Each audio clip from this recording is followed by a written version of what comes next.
You're listening to the Modern Therapist Survival Guide, where therapists live, breathe, and practice as human beings. To support you as a whole person and a therapist, here are your hosts, Curt and Katie Vernoy. Welcome back, Modern Therapists. This is the Modern Therapist Survival Guide. I'm Curt with Katie Vernoy, and this is the podcast for therapists about the things going on in our practices and in the world and all of the fun stuff of being a therapist. And we are joined by one of our very first guests, somebody who, when we were very first launching our show, very graciously stepped out and said, hey, I'll lend my voice out to things. So we are joined once again by Maureen Werrbach over from Group Practice Exchange and all of the wonderful things that she does all of the time. One of those therapists that I think never sleeps just with everything that's going on. But thank you very much for returning back to the show. Thank you for having me again. Before we started recording, I think, Katie, you said it's been almost 4 years or even over 4 years since I've been on. It's not wild. Yes, it just feels like it's been so long, and I've forgotten about how quickly time's passed. Yeah. No, I think it's something where we purposely reached out to you at the beginning because we're like, we love what Maureen's doing. We want to have her on the podcast, and you've stayed in the community with us, and we've been able to support each other over the years. So I'm just really glad to have you back on the show, and always love to talk with you. You've got such great wisdom in the group practice space, as well as just kind of our profession as a whole. But before we dive in, the question we ask everyone is, who are you and what are you putting out into the world? I am a therapist, mom, business owner, friend, family member, and what I've been really thinking about this past year of what I'm putting out there is intentionality in everything that I'm doing. Curt mentioned thinking that I just don't sleep and I'm just doing a lot. I've gotten to a place of feeling burnt out a little over a year ago, July of last year, and decided that I really want to be intentional about everything that I do in my life, whether it's in business, in my personal life. And so that is what I'm putting out there is everything I do, I'm doing with intentionality. One of the discussions that we're hearing a lot in therapist land is around just kind of the future of practice, and especially where the economy seems to be facing inflation. There seems to be a lot of chatter within both the therapists as well as clients as far as what that means as far as prices and affording therapy and that kind of stuff. Save everybody all of the trouble. What's the answers to this? Like, what are okay, just tell us what to do, Maureen. Oh just tell us gosh, all you guys. what to do. You just pulled the rug out from under my feet. This is not what I was thinking. I can tell you what I feel like is the future of our industry of outpatient private practice. And I can give some suggestions on what I think can help us practice owners kind of live through that. I don't know if I have a one size fits all answer though, but I'm excited to chat with you guys about it and see what your opinions are too. I feel like there's so many things that we can look at, and I don't know that we can fit it all in one podcast episode, but some of the things that I feel like are going to be or have already started affecting our industry, outpatient private practice, is the slow shift to values-based reimbursement. I don't know if you guys have talked about this before. We have one insurance here in Illinois that has already headed in that direction, and it will definitely kind of shift into all insurances at some point, which essentially is shifting away from a fee-for-service model that insurance companies, pay a certain dollar amount for sessions to values-based reimbursement based off of values-based care, which insurance companies are going to be dictating what values-based care is. And we are going to be having to do assessments with clients and sending those assessments to insurance companies so that they can dictate whether or not we are doing what we're supposed to be doing. And so what's happening, and what I'm 99% positive is going to happen across the board with insurance companies, is that they're going to shift from this fee-for-service model of paying a flat amount per CPT code to a drastically reduced amount. And then based off of the values-based care that you give, there can be additional reimbursements per session. And I think that's going to cause some stress. I think it will lead to practices going out of pocket. I anticipate that there's going to be some kind of supply demand issues with too many therapists who are not accepting insurance, with not enough clients who want to not use their insurance. And so that's one thing that I see coming. I already see it here in Chicago, just with one though, but that's the first one. I don't know if you guys have any thoughts on this. Well, I just wanted to clarify values-based care. My understanding, and we actually talked a little bit about it in some of the Fixing Mental Health Care in America episodes. And so I want to make sure we're on the same page, because what I understand values-based care to mean is that it will be being paid for the diagnosis, not being paid for, or the assessment, the kind of overall treatment plan versus each session. And so the way they're pitching it is this is going to help folks who have higher acuity needs, more intense needs, because they will be being paid for at a higher rate, because the expectation is that more care will be needed. Whereas folks with the garden variety, quote unquote, life transitions will be given some, kind of lower rate. That's, we're not expecting them to be in therapy forever. These insurance companies haven't met Curt and me, because we keep our clients forever. Yeah. And so values-based insurance reimbursement, I think it's very difficult, because unless they actually reimburse at a rate that provides for the care that each client needs, I think you're right. I think that people go out of pocket. And I want to ask you to go into more depth on this supply demand issue, because I think we have it in California. There's not a lot of therapists in California who are taking insurance. And so at some point, folks just have to get therapy out of pocket. But it means that people aren't able to use their insurance benefits unless they have some sort of out-of-network benefits. And then if those are also supposed to be this value-based stuff, it gets so strange. It does. And I feel like I don't anticipate insurance companies dictating what values-based care, I'm air quoting this, means in a way that aligns with how therapists view it. And I think that's what is going to be the unfortunate piece of it, and where practice owners can start being proactive and kind of communicating with each other about this ahead of time, so that we can work with our, NASW or whatever board you're a part of, so that they can work to, put our voice in there with that. But yeah, I anticipate that we're definitely not going to be being reimbursed in the same way. Obviously, we're not going to be reimbursed in the same way, but I don't think we're going to be actually at the end of the day being paid what we were being paid pre-flat fee by insurance. I think it will be lower overall. And so that kind of affects practice owners who have their operating expenses and things lined up based off of what their income is now. And so I think there's going to be a lot of practices that are going to have to shift how solo or group, if they continue to accept insurance, to shift how much they're spending in their operating expenses to account for the fact that their income is probably going to go down. And group practice owners are going to probably struggle with, what their current pay model is for employees. As you guys may have heard, a lot of group practice owners overpay, not realizing the additional, benefits, compensation, and all of that. And so I think it'll be a really interesting space to be in as a group practice owner too, when those reimbursements go down and you are still, if you're doing like a flat rate or a salary, you may have to change that as well. So I think there's a lot to think about when it comes to this aspect of kind of the future of private practice. And this is already with insurance rates that for many people have not gone up very much at all in 10 years. And what other industry are we just okay with like not getting raises for like 10 years? I mean, we talk about fees and this kind of stuff all the time, but one of the things that I'm hearing some group practices talk about, and by hearing, I'm doing in my practice and assigning this to everybody else as well.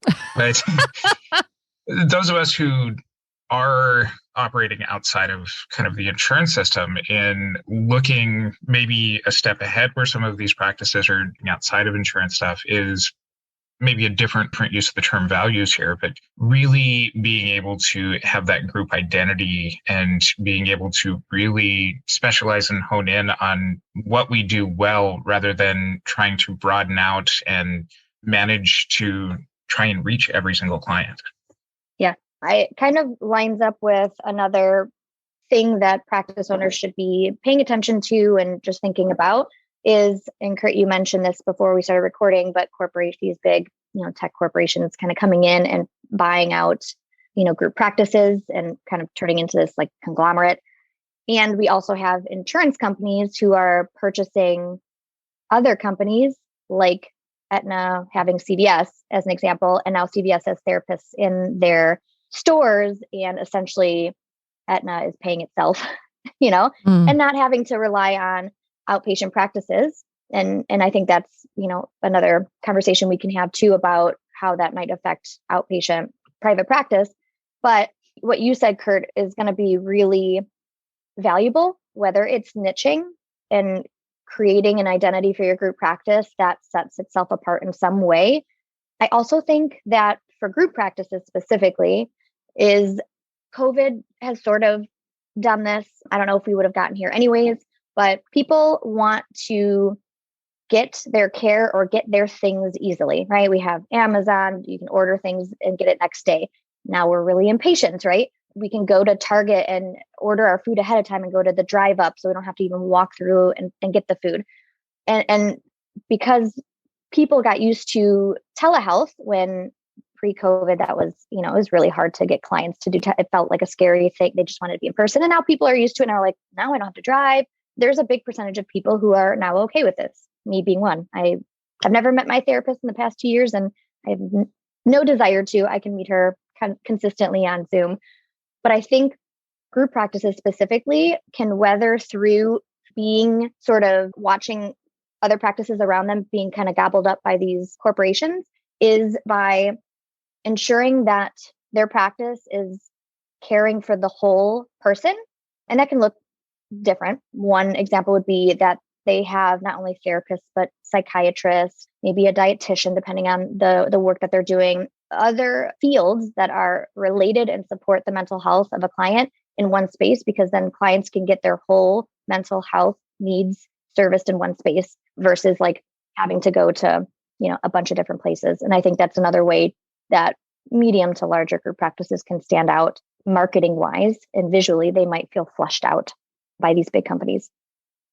Yeah, I like that idea because I think it lines up with, I think, Curt, you and I talked about this on the app-based therapy, one of the app-based therapy ones where we talked about kind of learning from what they're doing, being able to do what they're doing well, but doing it better because we have that personal touch, because we're not beholden to investors. I think there's opportunities there to really provide high quality care, or to use it differently, values-based care for our clients. But I'm curious because I think that we're asking folks to be really strong business people and really think about, where is the blue ocean? Where can I go that these other places can't go? How do I really address my expenses? How do I make sure that I'm keeping my profit margins as big as they can be so I can be sustainable? How do I make sure I do all these things? And I don't know that that's for everyone. Right. I think to your point, there's going to be an unfortunate consequence. We already have a therapist shortage. I believe that there's going to be a lot of people who close their doors because of it, because the business side of it becomes too difficult. And where my feedback is on that is, start now by any practice owner, solo or group, start now by dedicating even 1 hour a week to researching the future of, you can Google things and see and I would start with just Googling things like values-based reimbursement, see what's happening around that, because that's coming down the pipeline. Google things related to these online companies. And, there's going to be articles that come out all the time on things that they're doing that seem to be working on the client end, right? And things that are problematic. So that's all going to pave the way for, they're going to be shifting how they do what they do to continue to be sustainable. Then looking at these big companies like the Apples and the Googles and the Walmarts of the world, who are also trying to step into the mental health space, and just Googling, what does that mean for outpatient care? So if we can dedicate even an hour per week to just researching what's happening, it makes it much easier to be proactive and not reactive. Obviously, all of us were in a very reactive space when COVID hit, right? We could not plan for that. And this is one of those areas where you're either going to be in that same space where all of a sudden insurance switches over and you realize your reimbursements are half that, or, you notice that all the practices around you have been gobbled up by these, tech companies coming in and sort of absorbing them. And then it makes it twice as hard because you're coming from a reactive space when you think about how you're going to sustain your practice. So I do every Friday from 10 to 12 is my research time. I just Google things. I have no goal. There's nothing I have to do or get done or check off by the end of it. It's just reading and researching. And that helps me keep a pulse on our industry from a business lens and in what can I anticipate based off of what's happening now. The other piece of inflation and all of this kind of stuff is employee salaries. And we spend a lot of time on here talking about how expensive it is to become a therapist. And with some of these things coming down the road, with the cost of living going up, how are you seeing group practices manage that piece of it while painting this bleak picture of insurance reimbursements going forward? So I think, this is an answer that's not going to be for everyone, or it should be for everyone, but not everyone's going to want to do it, is diversifying services. And that doesn't mean that you have to throw 100 things against the wall that don't line up with your values or your vision for your business. But if you want to ensure that your staff can continue to be paid fairly, even if insurance decides to reimburse even less or make it more work to be reimbursed at the same, rate by, adding assessments and all of these things and submitting them and all of that, diversifying your services that don't require insurance or one-on-one work not only helps with reducing burnout for therapists who, in private practices might be full-time, usually around 25 clinical hours a week. One, it can reduce some of that face-to-face time with clients and, allow them to do something creative outside of that work, but also allows for practices to be able to continue to pay therapists the rates that they were if those reimbursements go down. So as an example, for me, my practice, being proactive, because it takes a long time to start a new type of service, right? It's like almost like starting a whole nother business. You can't just say, tomorrow we're going to now start groups. It's very unlikely that you're going to get a group filled right away. And it takes a lot of work to set that up. So 2 years ago, we started the process for becoming a CE certified group practice. So we can offer CEs, and therapists who are really interested in public speaking and training now have the ability for the past couple of years to provide these trainings. They go up on demand because we have that full certification so people can do home study, and it's up on our site and can get income continuously without having to do more work. And the second thing that we do is we now do corporate wellness programs for like big companies. And we're on our second year of that. And it's just now becoming profitable. It took a whole year to build the infrastructure to do things with these big companies for a lower amount so that we could get testimonials. So working with Lurie Hospital, Epilepsy Foundation, Ulta, things like that now have paved the way for us to have these larger companies that we go in and work with leadership on how to prioritize mental health of their employees, which is proactive, stops them from coming into therapy potentially, also is an out-of-pocket thing that our staff is now involved in. Just examples. I love those ideas. And I think about the ingenuity and the forward-thinking nature of having those things ready to go. Mm-hmm. I think for your staff, it sounds like they are also getting income and filled up and excited about some of these things. And to me, I guess I'm kind of leaning towards this question around folks who are wanting to have their own practice or expand into a group practice versus folks who may better serve as employees right now. And I think there would be folks who would be shocked that they have been quote unquote overpaid. And then now they're going to get paid even less. And so I guess I'm trying to figure out kind of for our audience members who are like, this business stuff is not for me. I feel like there's also a responsibility we have around where do we guide them? Because they could go into these big corporations that are gobbling up group practices. They could do these things, but I mean, what does that actually look? Have you seen? Because I know there's group practice owners that are like, people are trying to coach my clinicians, all this stuff. Like on the employee side, I mean, what do they need to know? Because there's opportunities with practice owners like you and Curt, but there's also folks that are creating mills, I think. Yeah.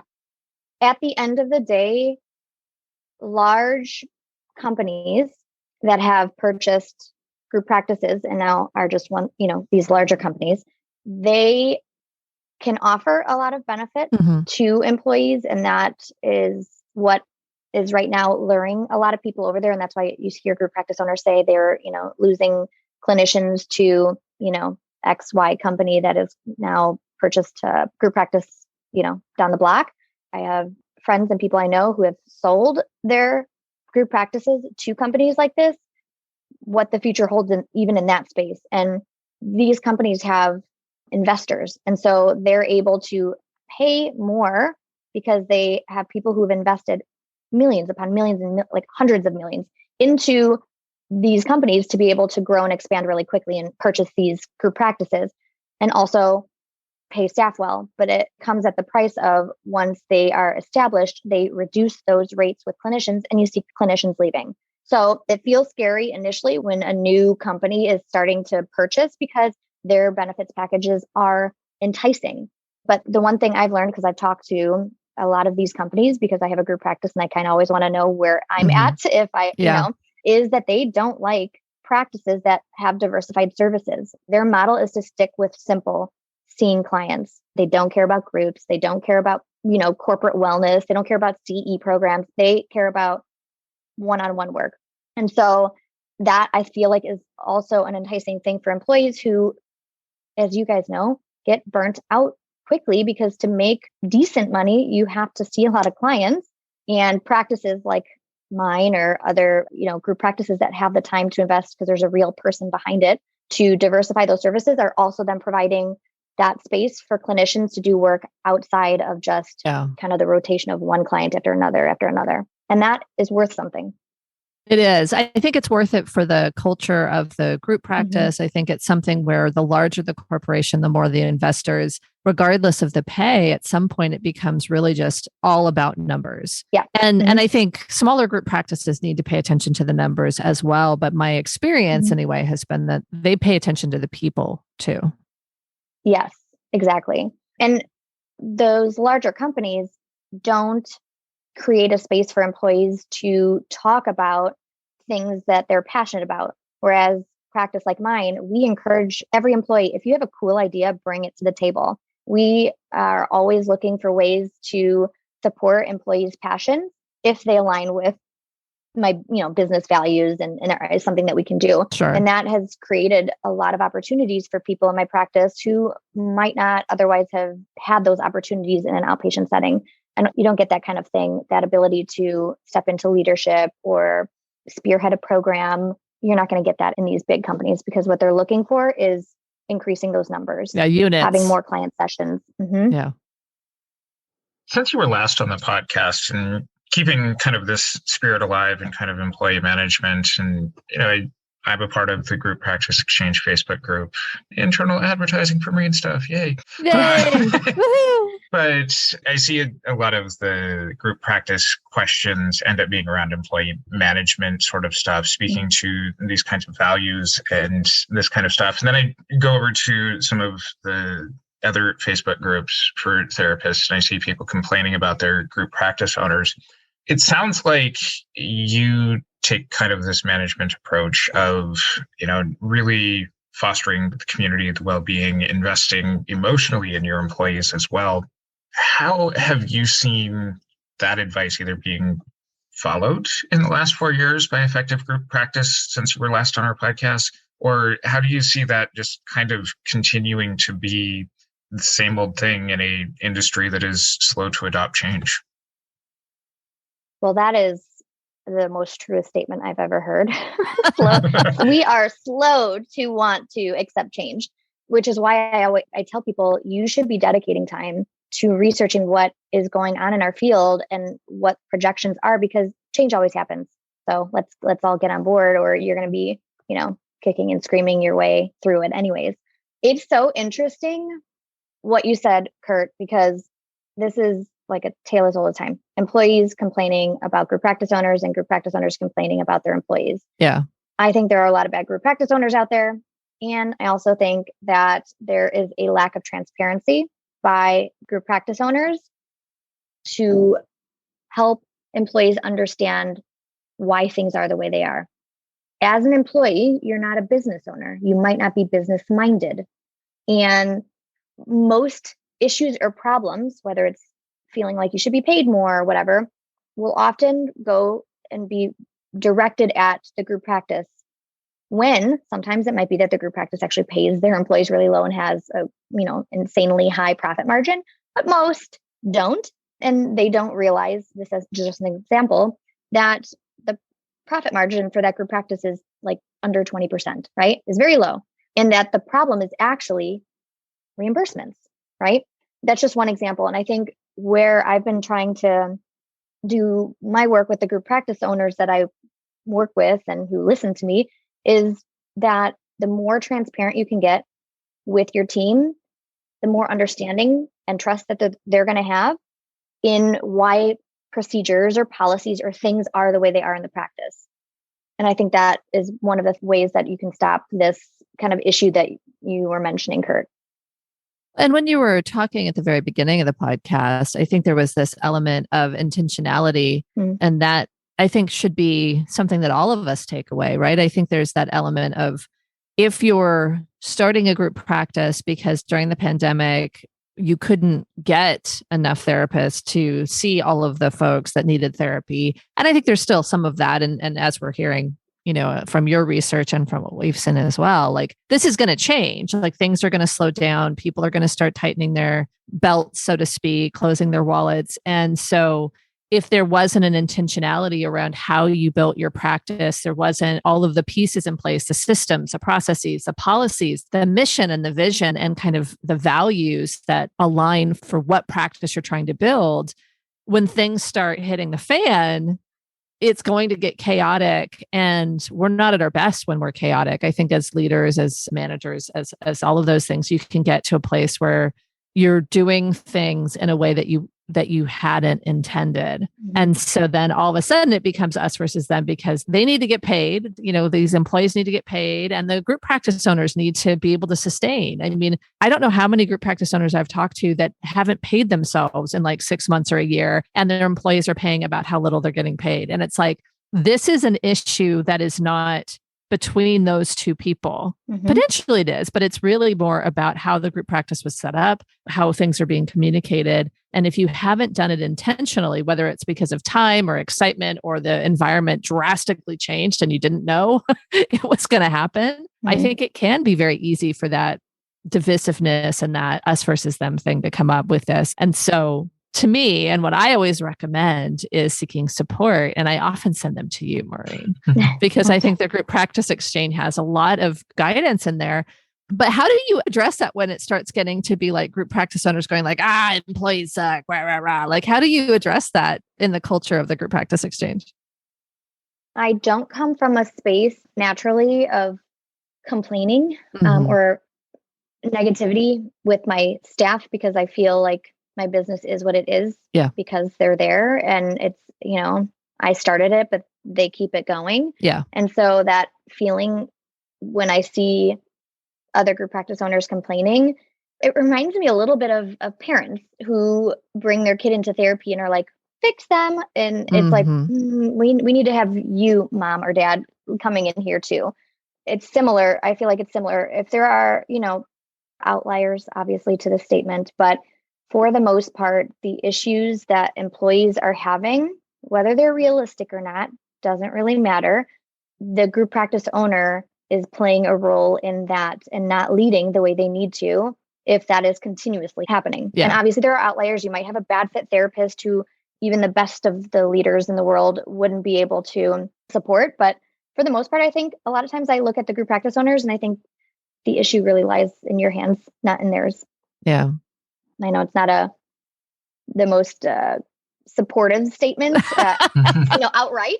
But as a group practice owner myself, if I ever get, a complaint, I'm looking at it and saying, is there anything that I can do differently? Or is it something that we just have to accept? Like, is not something we can change, you know? And that, I think, points to the last thing I want to say, which is, if you, as a business owner, this is kind of with any business, if you are being intentional about the pay, the benefits, the procedures in your practice, the policies, whatever, how you're building your business, you're going to feel confident when someone is upset by them, because you have been purposeful and intentional about it. So as an example, with my pay, I feel really good about it. My compensation package for my team, I feel, based off of what we are paid it by insurance companies and clients, or out-of-pocket rates, I feel really good that I am at the top of the top. I know there's nothing else I can do. I feel good about it.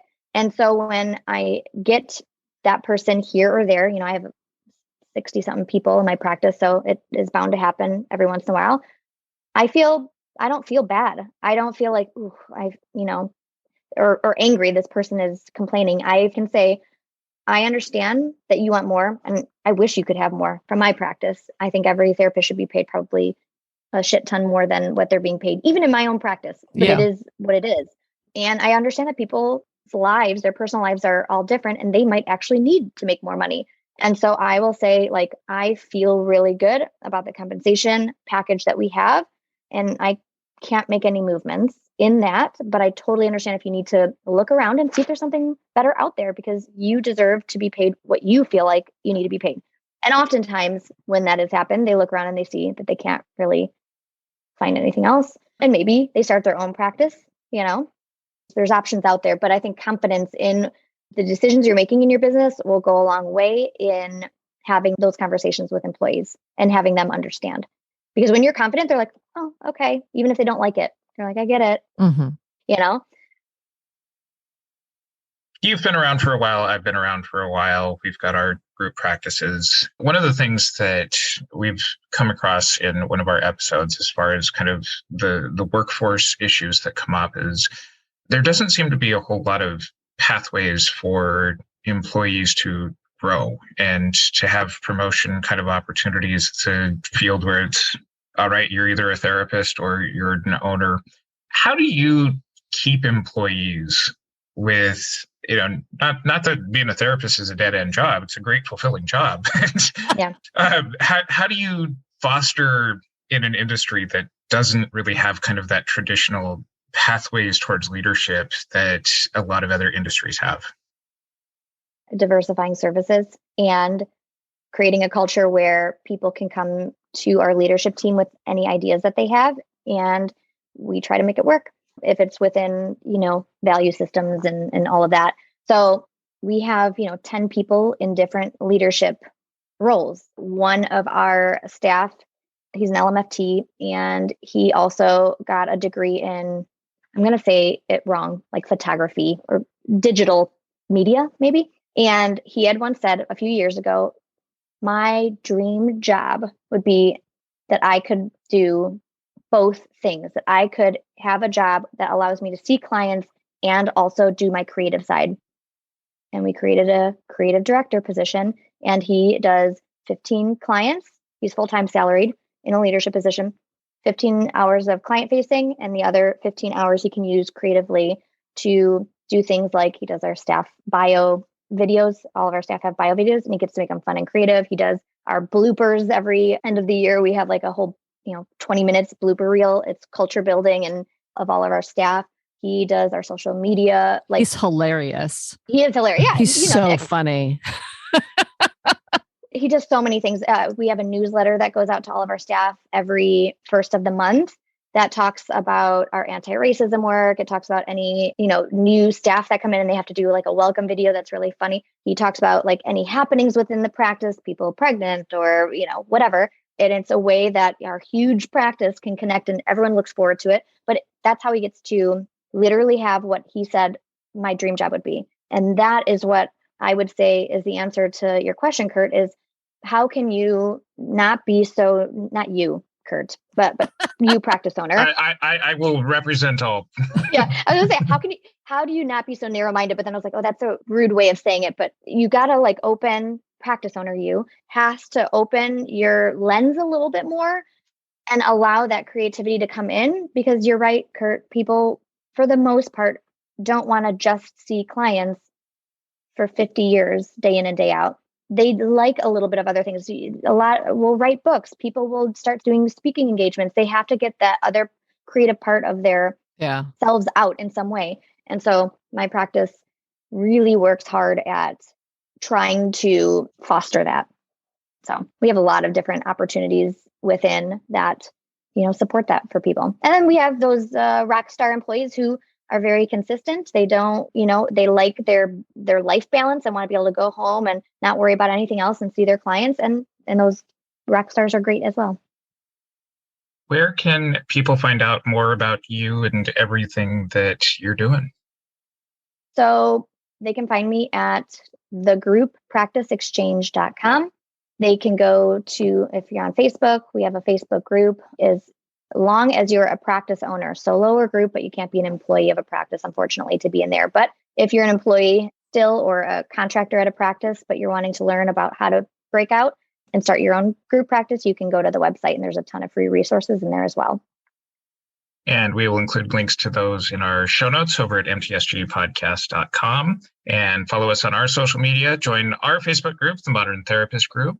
Consider becoming a patron or supporting us through Buy Me a Coffee. And until next time, I'm Curt Wilhelm with Katie Vernoy and Maureen Werrbach.